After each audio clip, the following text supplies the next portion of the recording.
So tonight's first question is,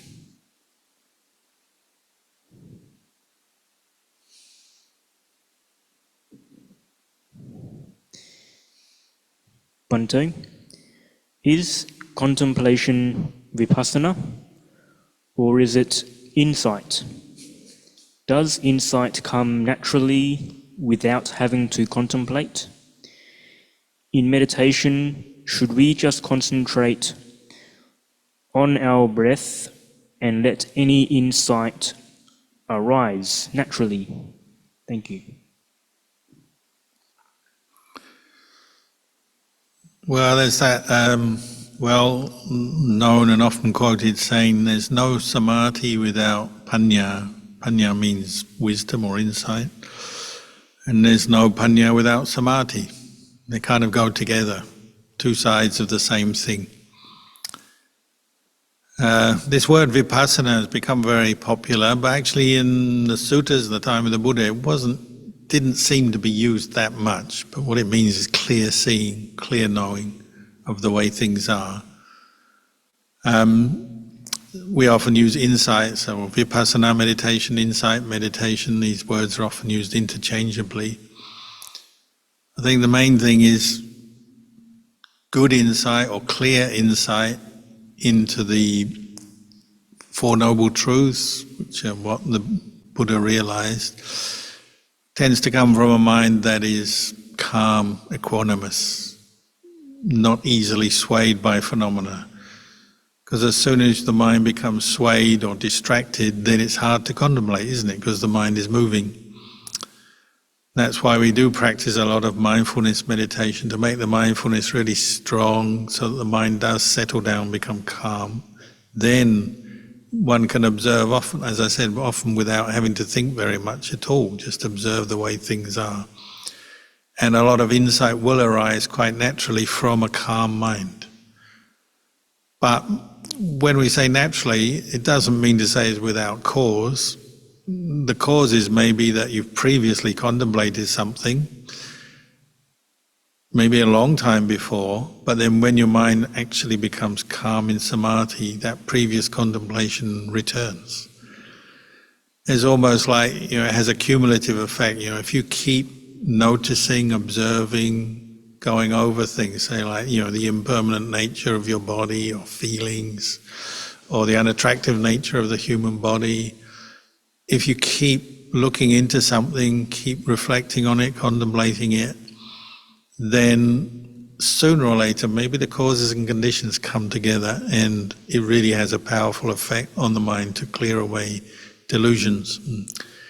But other times maybe the causes and conditions are not quite right. So you still contemplate, but it just doesn't seem to dislodge whatever the attachment is, whatever thing it is that's bothering the mind or whatever you're holding on to. So you might say there's contemplation and there's contemplation. And sometimes it goes well and it goes in deep and it seems to have a big, very profound effect. Sometimes it's more superficial and it's just scratching around the surface and it's still useful and good, but it's just not enough yet to really uproot a defilement.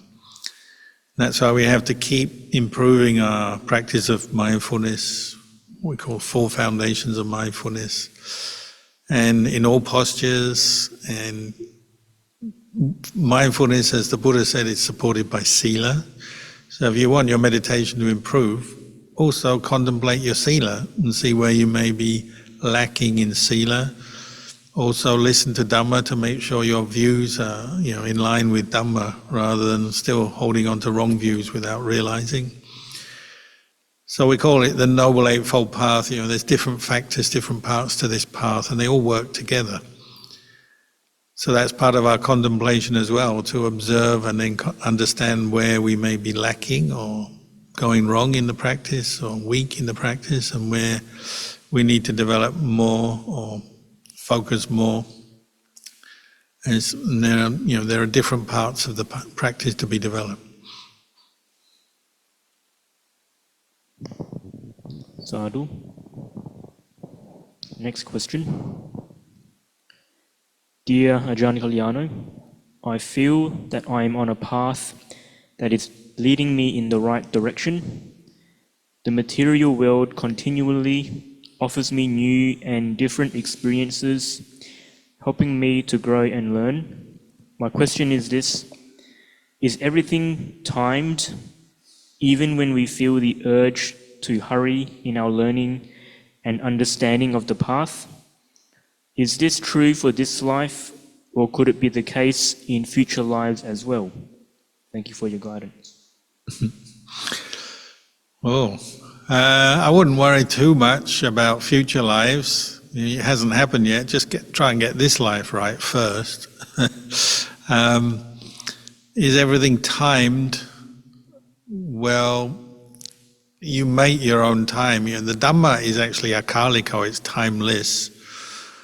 So any insight you see does have this sort of timeless sense to it. You're seeing some truth, and that gives your mind some deeper wisdom, insight, right view, which hopefully stays with you because it's timeless. If it's true Dhamma, it stays with you. That's why I was saying more superficial contemplation, reading, listening is a good start in our Dhamma practice. We receive information, think about it, but if it's still superficial, it doesn't necessarily stay with you and you forget the Dhamma, don't you? We forget things. If we didn't forget, we wouldn't make the same old mistakes. We wouldn't get caught into our negative emotions so easily, and greed, anger and delusion wouldn't take over the mind so easily. Why do they take over our minds? Because we forget the Dhamma. We go and attach to something and then get hurt. And then we say, oh, why did I attach? Well, you attached because you forgot the Dhamma or didn't see the Dhamma. But true insight, you don't forget, you don't lose sight of the Dhamma, and you're always aiming to free your mind from suffering and the causes of suffering, which is craving and attachment. So it just becomes, I guess you could say, like a skill. Your mind and the way you look at things, you become more skilled at seeing where suffering is coming from and then avoiding it or abandoning the causes of suffering. You become better at that. So yes, there's a lot of learning in this practice, but the idea is the more you learn, well, gradually some of those lessons stick with you. You don't have to keep relearning them over and over again. And then, well, future lives, the aim of Nibbana is, no more future lives. If you reach Nibbana, you won't have to be born again. So perhaps future lives would just set that to one side for now. Just work on this life, this day, this present day. Maybe it's the most important place of practice for you. Sadhu Lumpur. Next question. Dear Ajahn, it is said that during the Buddha's time, monks, including the Buddha, slept very little compared to the usual recommendation of 8 hours. I am curious how they managed to maintain their health with such limited sleep. Wouldn't sleeping less than 8 hours negatively impact one's well-being? I've noticed that if I sleep less than a certain number of hours, I tend to feel giddy. Yeah, it's a very kind of personal thing, this. Everybody's body and metabolism and things are different, I think. Myself, I've been a monk 40 years. I think I'm still waiting for the day when I sleep 8 hours. 40 years, so I'm still here. I'm maybe not that healthy, but I'm not that ill either. I'm kind of so-so. So it hasn't done me any harm, not sleeping 8 hours a night. And actually, when I've been ill, I sometimes say, I wish I could sleep 8 hours, because especially when you're ill, sleep can be very restorative. It can help you. So there's nothing wrong with sleep, but I think most people are attached to sleep, aren't they? They tend to sleep more than they need to, partly through habit, partly through desire and indulgence. So one of the best teachings, like Ajahn Chah used to say, maybe you don't have to look at it entirely just in numbers of hours, although sometimes that is a good guideline, but just sleep a little bit less than you would like to. Whatever that is, whether it's 5 hours, 6 hours, 7 hours, you're like, if you know there's a certain amount of time you would like to lie there sleeping or just being in bed, just do a little bit less than that. So, set an alarm or make a plan to get up. And that's also what Ajahn Chah encouraged is, before you go to sleep at night, make a plan when you wake up to get up. Meaning not to lie there, but to get up, and then you can use the time to meditate or do useful things in your practice when you get up. If you set your mind right before you go to sleep, then when you wake up, you'll tend to get up. But if you go to sleep very unmindful, then when you wake up, you tend to continue with the unmindfulness and you tend to roll over and want to sleep more. And sleep and food are sort of similar, that we tend to just, the more you indulge, you're never satisfied. So you always want more food, more sleep, and you can kind of tend to go downhill. So if you practice just sleeping a little bit less than you would like to, you might find the right amount. But exactly how many hours? Well, you have to observe your body, your mind, how you are. And it's not something, in the end, it's not something someone else can impose upon you or command you. You have to work out for you what supports the practice. I think most people I've talked to have said if they meditate regularly, they definitely sleep a bit less because they're just naturally more wakeful. They don't need to sleep so much. The Buddha's guideline, as you know, he talked about the watches of the night. So there's the first watch of the night from 6 till 10, the second watch of the night, 10 till 2, third watch of the night, 2 till 6 a.m. And so many monks take that as well. We should just sleep for one watch of the night, 4 hours. So 4 hours is looked on as a sort of ideal. I think that's for somebody who is meditating regularly, not necessarily going out to work and running a family and all the things lay people do, but somebody who is dedicated to the practice of meditation, they might be able to get by with 4 hours sleep. In the daytime, sometimes monks will have a rest, a nap. And the Buddha's guideline for that was, well, imagine you wash your hair and your hair's drying. How long does it take to dry? That's how long you should nap. So if you've got long hair, I guess it takes longer. So if you've got long hair, you can have a longer nap. If you've got short hair like me, your nap is not going to be very long. So again, living with Ajahn Chah, everybody had this experience. We say sleep was not delicious. When you're with Ajahn Chah, you don't sleep much. He seemed to be awake all the time. And the mind that is not attached anymore is just not attached to the 5 khandhas, the body, the thoughts, the feelings. So there's just this constant sense of wakefulness. And when you're with someone like that, your own indulgence in sleep is exposed. And even though you may not be able to get away with just a few hours sleep, but you feel like you're sleeping too much. So you're always looking to sleep a bit less. Sadhu. Another question. Dear Ajahn, it was mentioned that while we may not be able to ordain formally, we can still cultivate inner ordination. However, I find it challenging to maintain this practice amidst the many distractions at home. May I seek your guidance on this? Thank you, Ajahn. Well, for one who's ordained, whatever level, 8 precepts, 10 precepts, 227 precepts, the guideline is, the most kind of prominent quality one needs to develop, especially in the beginning, is what we call hiri-ottappa, sense of shame, fear of wrongdoing. This was Ajahn Chah's question to Luang Por Man. How do I deal with all the rules of training in the monastery? There's so many, I can't possibly remember them all. And Luang Por Man said to Ajahn Chah, have this sense of shame, fear of wrongdoing, and this will guide you in your actions, your decisions, and things you have to do. So say you're at home, you go to work, or you have a family, or whatever your situation is, you're not in a monastery, you can still develop hiriyottapa, meaning you have to learn what is a wholesome state of mind, what is an unwholesome state of mind. When you notice an unwholesome state of mind, don't act on it. Don't say, don't speak. Just let it arise and pass away. And the wholesome states of mind, then cultivate them.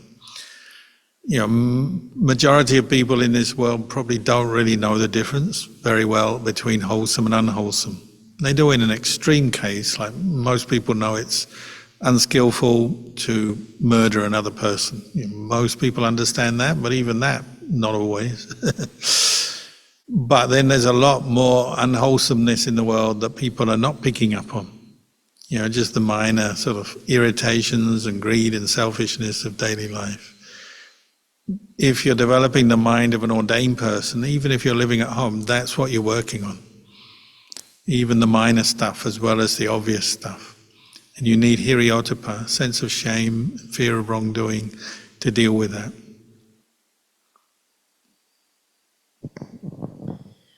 Sadhu. Next question. Thank you, Ajahn, for the Dhamma talk. May I know what would be some preparatory meditative steps I can take prior to starting on breath meditation? Thank you. Well, traditionally they say try to keep the 5 precepts. If you drink alcohol or take drugs, you're not going to be able to meditate on the breath. Simple as that. So that's an obvious one.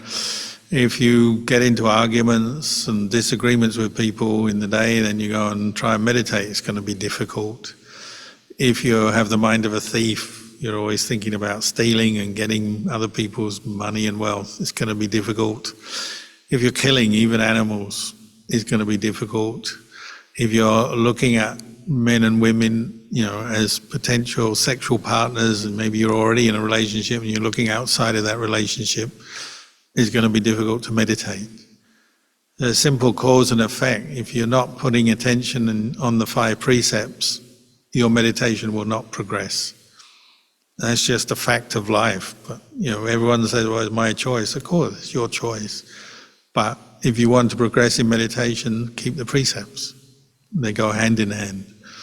So that's the best preparation. Living a restrained life, not spending too much time pursuing trivial activities. There's a lot of things we do that you wouldn't say are breaking the precepts or evil, but they're not that conducive to a peaceful mind. So, just for example, playing lots of video games or a lot of socializing or other things that we do that really distract the mind a lot. When you come to meditate, it makes it hard work to bring up mindfulness of the breath. So start looking at your lifestyle. Sometimes we need to simplify things, streamline our lifestyle a bit, or make it more supportive for meditation. Then when you meditate, it's not such hard work. That's why monasteries exist, to give you a head start. If you're in a monastery, things are simple. And that's why people can't live in monasteries for very long, because they want to go home and have a lot of complication, but they have a lot of suffering with that complication, often which they are not really admitting to. If you look at it, why are people in the world doing all the things they do? If we are really honest, they enjoy suffering, because that's a choice thing. If you don't enjoy suffering, come and live in a monastery.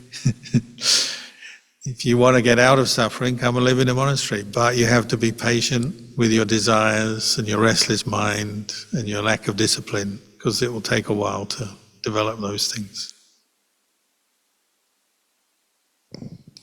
Sadhu. Another question. Dear Ajahn, may I ask, how should I approach feelings of exhaustion from trying to meet the expectations of those around me, such as society, my parents, or my boss? Thank you, Ajahn.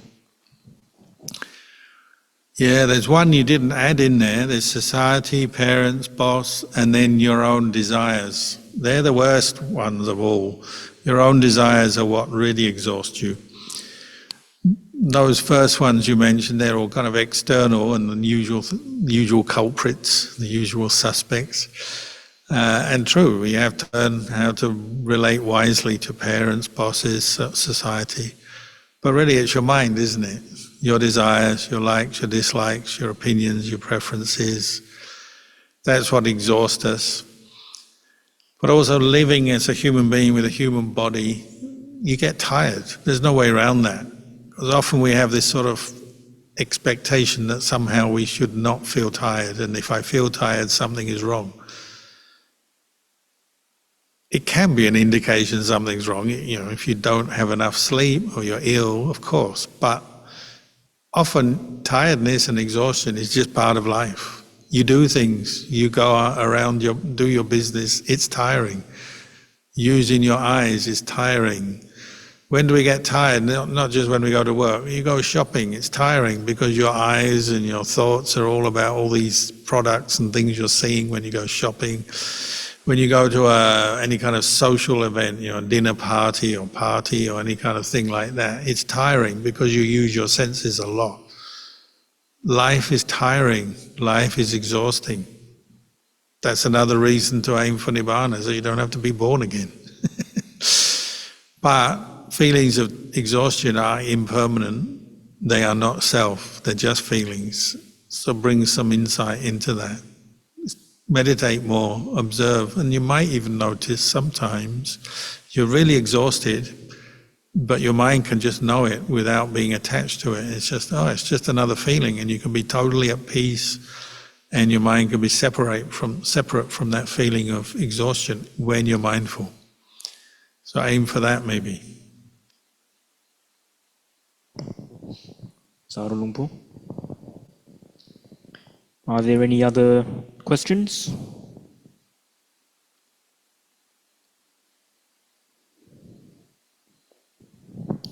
No more questions, Lumpu?